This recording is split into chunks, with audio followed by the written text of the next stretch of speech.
எல்லாருக்கும் வணக்கம். இன்னைக்கு இந்த வீடியோல எதை பத்தி பார்க்க போறோம் அப்படின்னா, எப்படி ஒரு வாட்ஸ்அப் ஸ்டேட்டஸ் சாங்க ஸ்டார்டிங்ல இருந்து எண்டிங் வரைக்கும் பண்ணணும் அப்படிங்கறத பத்தி தான் இன்னைக்கான வீடியோல இருக்க போகுது. ஸ்டார்டிங்ல இருந்து எண்டிங் வரைக்கும்னா எடிட்டிங் கிடையாது. ஒரு வாட்ஸ்அப் ஸ்டேட்டஸ் சாங்குக்கு சாங்கை எங்க இருந்து டவுன்லோட் பண்ணலாம், போட்டோவை எங்க இருந்து டவுன்லோட் பண்ணலாம், ஃபாண்ட்டை எங்க இருந்து டவுன்லோட் பண்ணலாம்ன்ற பல விஷயங்கள், அதுக்கப்புறம் செஞ்சு முடிச்சதை எங்க அப்லோட் பண்ணலாம்ன்றது வரைக்கும் எல்லாமே டிப்ஸா இருக்கட்டும், ட்ரிக்ஸா இருக்கட்டும், ஒரு ப்ராசஸா இருக்கட்டும், எல்லாத்தையுமே இந்த வீடியோல பார்க்க போறோம். இந்த வீடியோ கடைசி வரையும் ஸ்கிப் பண்ணாம பாருங்கனாலும் பார்க்க மாட்டீங்க. ஸோ வாங்க வீடியோக்குள்ளார டக்குன்னு போகலாம். ஃபர்ஸ்ட் வாட்ஸ்அப் ஸ்டேட்டஸ் சாங்குக்கு சாங்கை எங்கேருந்து டவுன்லோட் பண்ணுறது? அஃப்கோர்ஸ் வேறு எங்கே யூடியூப்லேருந்து தான் டவுன்லோட் பண்ணி ஆகணும். யூடியூப்லேயே உங்களுக்கு என்ன கேட்டகரியில் சாங் வேணுமோ சர்ச் பண்ணுங்கள். அதுலேருந்து உங்களுக்கு பிடிச்ச சாங்கை டவுன்லோட் பண்ணிக்கோங்க. நீங்கள் கேட்கலாம், யாரோ ஒருத்தர் ரெடி பண்ண சாங்கை நான் ஏன் டவுன்லோட் பண்ணி ரெடி பண்ணணும் அப்படின்னு கேட்கலாம். இதை சிம்பிளாக சொல்லணும்னா, பல இருக்கிற சிப்ஸ் பேக்கெட்டில் காத்தடிச்சு கொடுத்தாலும் வாங்கலையா, அதே டைலாக் தான். அவரும் ஒரு சினிமா பாட்டை தான் எடிட் பண்ணுறாரு, நீங்களும் அதே சினிமா பாட்டை தான் எடிட் பண்ணுறீங்க. எல்லாத்துக்குமே ஒரே மாதிரி மைண்ட் செட் இல்லை, ஒரே மாதிரி கிரியேட்டிவிட்டி இல்லை. அவங்க ஒரு மாதிரி கிரியேட் பண்ணியிருந்தாங்களா, நீங்கள் அதை வித்தியாசமாக கிரியேட் பண்ண ட்ரை பண்ணுங்கள். அப்போ தான் நம்மளுக்கு எடிட்டிங்கில் கற்றுக்க முடியும். ஸோ யூடியூப்லேருந்து பாட்டை ஃபஸ்ட்டு டவுன்லோட் பண்ணிக்கோங்க, அதை வச்சு எடிட் பண்ண கற்றுக்கோங்க. இது வந்து பிகினர்ஸுக்கு தான். ப்ரோ லெவல்ஸுக்கு நீங்களே டவுன்லோட் பண்ணி, நீங்களே கட் பண்ணி, நீங்களே எடிட் பண்ண ஆரம்பிச்சுக்கலாம். ரெண்டாவது, அதே ஸ்டேட்டஸ் சாங்குக்கு பிக்சரை எங்கேருந்து டவுன்லோட் பண்ணுறது? விதவிதமான பிக்சர்ஸ்லாம் நீங்கள் ஸ்டேட்டஸ் சாங்கில் பார்த்துருப்பீங்க. இந்த மாதிரி இமேஜில் எங்கேருந்து எடுக்கிறீங்க, எனக்கு மட்டும் கிடைக்க மாட்டேது, உங்களுக்கு மட்டும் எங்கே கிடைக்குது, அந்த மாதிரிலாம் கேட்டிருப்பீங்க. அந்த மாதிரி பிக்சர்ஸ்லாம் எங்கேருந்து எடுக்கலாம் அப்படின்னா, பின்டரெஸ்ட் அப்படிங்கிற ஒரு அப்ளிகேஷன் இருக்குது. இந்த அப்ளிகேஷன் நிறைய பேருக்கு தெரிஞ்சிருக்கும். அதுக்குள்ளே பார்த்தீங்கன்னா செம்மையான ஃபோட்டோ கலெக்ஷன்ஸ்லாம் இருக்குது. உங்கள் மொபைலுக்கு வால்பேப்பர் வைக்கிறதாலும் சரி, எடிட்டிங்க்கு ஃபோட்டோ சர்ச் பண்ணுறதாலும் சரி, எல்லாத்துக்குமே சூப்பரான குவாலிட்டியில் அந்த பின்டரெஸ்ட் ஆப்பில் உங்களுக்கு ஃபோட்டோஸ் இருக்குது. வேணும்னா போய் கிளிக் பண்ணி எப்படி இருக்குன்னு பாருங்க. தரமா இருக்கும் ஒவ்வொரு போட்டோஸும். நீங்க மேக்ஸிமம் பார்த்த எல்லா போட்டோஸுமே பின்டரெஸ்ட் அப்ளிகேஷன்ல இருந்து டவுன்லோட் பண்ண போட்டோஸா தான் இருக்கும். எக்ஸாம்பிளுக்கு இந்த மாதிரி இப்போ நீங்க பார்க்குற மாதிரியான போட்டோஸ் எல்லாமே பின்டரெஸ்ட் அப்ளிகேஷன்ல இருந்து தான் எடுப்பாங்க. பின்டரெஸ்ட் விட்டா வேறு எதுவுமே இல்லையானா இருக்குது, கண்டிப்பாக இருக்குது. பிக்ஸாபே அப்படிங்கிற ஒரு வெப்சைட் இருக்குது, அதுலேயே ஒரு ஆப்பும் இருக்குது. ரீஸ்பிளாஷ் அப்படிங்கிற ஒரு ஆப் இருக்குது. அன்ஸ்பிளாஷ் அப்படிங்கிற ஒரு வெப்சைட் இருக்குது. இந்த மூணுலையும் நீங்கள் இந்த நாலுலையும் போய் சர்ச் பண்ணிங்கன்னா 4Kல வீடியோஸை நீங்கள் டவுன்லோட் பண்ணிக்கலாம், 4Kல ஃப்ரீ ஃபோட்டோஸை டவுன்லோட் பண்ணிக்கலாம். இந்த மாதிரி பல ஆப்ஷன் இந்த பிக்ஸாபேலையும் இந்த அன்ஸ்பிளாஷ் ரீஸ்பிளாஷ்லையும் இருக்குது. மறக்காமல் கிளிக் பண்ணி, வெப்சைட்கான லிங்க் எல்லாமே கீழே டிஸ்கிரிப்ஷனில் கொடுத்துருக்கேன், மறக்காமல் கிளிக் பண்ணி யூஸ் பண்ணி பாருங்கள். சூப்பரான ஒரு அப்ளிகேஷன் அதுதான். ஓகே, ஃபோட்டோ டவுன்லோட் பண்ணியாச்சு, பாட்டு டவுன்லோட் பண்ணியாச்சு. அடுத்தது ஃபாண்ட்டு. பாட்டுக்கு எங்கேருந்து ஃபாண்ட்டை எடுக்கிறது?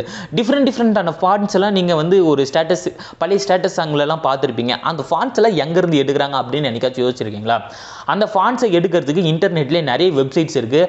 அதில் நான் எனக்கு ரொம்ப பிடிச்ச ஒரு வெப்சைட், அதுலேருந்து தான் நான் எல்லாத்துக்குமே ஃபாண்ட்ஸ் டவுன்லோட் பண்ணிட்டு இருக்கேன். அந்த வெப்சைட்டோட பேர் பார்த்தீங்கன்னா ஃபாண்ட் ஸ்பேஸ். இந்த ஃபாண்ட் ஸ்பேஸில் வந்து உங்களுக்கு தேவையான ஃபாண்ட், ட்ரெண்டிங் ஃபாண்ட்டாக இருந்தாலும் சரி, நியூயஸ்ட் ஃபாண்ட்டாக இருந்தாலும் சரி, டாப்பஸ்ட் ஃபாண்ட்டாக இருந்தாலும் சரி, எந்த கேட்டகரியில் ஃபாண்ட்டை தேடுறீங்களோ அந்த கேட்டகரியில் ஃபாண்ட் வந்து கொட்டும். அந்த மாதிரி ஒரு சூப்பரான வெப்சைட் தான் இந்த fontspace.com.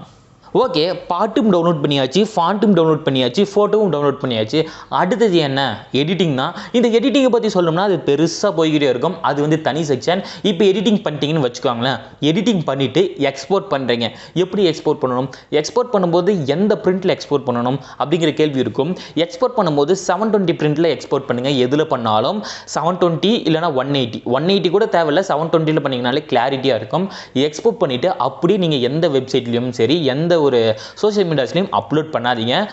அதுக்கப்புறம் நீங்கள் செஞ்ச அந்த வீடியோவை கம்ப்ரெஸ் பண்ணணும். எப்படி கம்ப்ரெஸ் பண்ணணும் அப்படின்னா, இப்போது எக்ஸ்போர்ட் பண்ணும்போது 20 MB 30 MB 40 MBன்னு இருக்குன்னா, அது அப்படியே நீங்கள் வாட்ஸ்அப்பில் போட்டிங்கன்னு வச்சுக்கோங்களேன், ஸ்டேட்டஸ் சாங்கில் அப்படியே டல் ஆகிரும். அது நல்லாவே இருக்காது பார்க்கறதுக்கு. அதோடைய குவாலிட்டி பார்த்தீங்கன்னா ரொம்ப குறைஞ்சி போயிடும். இதுக்கு தான் கம்ப்ரெஸ் பண்ண சொல்கிறது. சாங்கை கம்ப்ரெஸ் பண்ணுறதுக்கு நிறைய ஆப்ஸ் ப்ளே ஸ்டோரில் இருக்குது. இருந்தாலும் எனக்கு தெரிஞ்ச 2 அப்ளிகேஷனை சொல்கிறேன். ஒன்று வந்து பார்த்தீங்கன்னா ப்ரோட்டான் வீடியோ கம்ப்ரெசர், இன்னொன்று பார்த்தீங்கன்னா வீடியோ பாண்டா கம்ப்ரெசர் அப்படிங்கிற 2 அப்ளிகேஷன் இருக்குது. இதில் ஏதாச்சும் ஒன்று யூஸ் பண்ணுங்கள். 20 MB இருக்கிற ஃபைலை ஜஸ்ட் ஒரு 5 MBக்குள்ளே வர மாதிரி, 10லிருந்து 5 MBக்குள்ளே வர மாதிரி பார்த்துக்கோங்க. 5 MBக்கு கீழே வந்துச்சு அப்படின்னா ரொம்ப சூப்பராக இருக்கும். எப்பயுமே எக்ஸ்போர்ட் பண்ணிவிட்டு அதை கம்ப்ரெஸ் பண்ணாமல் எதுலையுமே அப்லோட் பண்ணாதீங்க.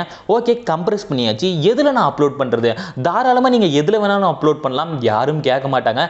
எதில் அப்லோட் பண்ணலாம் அப்படின்னா, இன்னைக்கு வாட்ஸ்அப்பில் ஸ்டேட்டஸாக வச்சுக்கலாம், இன்ஸ்டாகிராமு, ஃபேஸ்புக்கு, ட்விட்டரு, ஷேர் சாட்டு, இந்த மாதிரி நிறைய ஆப்ஸ் இருக்குது, அப்ளிகேஷன் இருக்குது, சோஷியல் மீடியா அப்ளிகேஷன் இருக்குது. நான் ப்ரெஃபர் பண்ணுறது பார்த்தீங்கன்னா இன்ஸ்டாகிராம் இன்ஸ்டாகிராமு ஷேர் சாட் இந்த ரெண்டில் அப்லோட் பண்ணுங்கள். ரொம்ப ரொம்ப ரீச் அதிகமாக கிடைக்கும். ஏன்னா ஷேர் சாட்டில் வந்து டக்குன்னு பார்க்குற நிறைய ஆடியன்ஸ் இருக்காங்க ஷேர் சாட்டுக்கு. அதே மாதிரி இன்ஸ்டாகிராம்லேயும் நிறைய ரீச் கிடைக்க வாய்ப்பு இருக்குது. இன்ஸ்டாகிராமில் போஸ்ட் பண்ணுங்கள். ஆனால் இன்ஸ்டாகிராம் ரீல்ஸில் போஸ்ட் பண்ணிங்க அப்படின்னா 15 செகண்டுக்கு கட் ஆயிடும். அதுவே நீங்கள் இன்ஸ்டாகிராம் நார்மலாக அப்லோட் பண்ணுங்கள். அப்லோட் பண்ணி ரீச் வந்து ஓரளவு கிடைக்க வாய்ப்பு இருக்குது. இன்ஸ்டாகிராமை கம்பேர் பண்ணும்போது கண்டிப்பாக உங்களுக்கு ஷேர் சாட்டில் அதிகமான ரீச் உங்களுக்கு இருக்கும் அப்படின்னு நான் சொல்லுவேன். ஏன்னா நான் ஷேர் சாட்டில் தான் அப்லோட் பண்ணிட்டு இருக்கேன். என்ன யாராச்சும் ஷேர் சாட்டில் ஃபாலோ பண்ண மாதிரி இருந்தீங்கன்னா கீழே டிஸ்கிரிப்ஷன் லிங்க் அது கிளிக் பண்ணி ஃபாலோ பண்ணிக்கோங்க. டெலகிராமில் Instagram Facebook Twitter ShareChat இது எல்லாத்துலேயுமே இருக்கேன். கீழே டிஸ்கிரிப்ஷனில் லிங்க் இருக்குது. எல்லா வீடியோலையும் இந்த லிங்க் இருக்கும். மறக்காமல் கிளிக் பண்ணி ஃபாலோ பண்ணிக்கோங்க. உங்ககிட்ட எது இருந்தாலும் சரி அதில் போய் என்னைய ஃபாலோ பண்ணி பாருங்கள். அதில் வர வீடியோஸ்லாம் நல்லா தான் இருக்கும். ஓகே, இன்றைக்கான வீடியோ உங்களுக்கு பிடிச்சிருக்கும்னு நினைக்கிறேன். இப்போ உங்களுக்கு ஒரு அளவுக்கு டவுட் கிளியர் ஆகிருக்கும். எங்கேருந்து ஒரு பாட்டை டவுன்லோட் பண்ணலாம், எங்கேருந்து ஒரு ஃபாண்ட்டை டவுன்லோட் பண்ணலாம், எங்கேருந்து ஒரு ஃபோட்டோவை டவுன்லோட் பண்ணலாம் அப்படிங்கிற எல்லா சந்தேகமும் கிளியர் ஆகிருக்கும்னு நினைக்கிறேன்.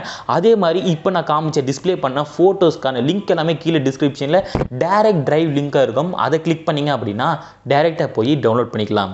ஸோ இன்றைக்கான வீடியோவில் தான் மறுபடியும் இந்த மாதிரி ஒரு சூப்பரான இன்ட்ரெஸ்டிங்கான வீடியோஸில் வந்து சந்திக்கிறேன். அதுவரையும் உங்களாக இருக்கும். Good bye.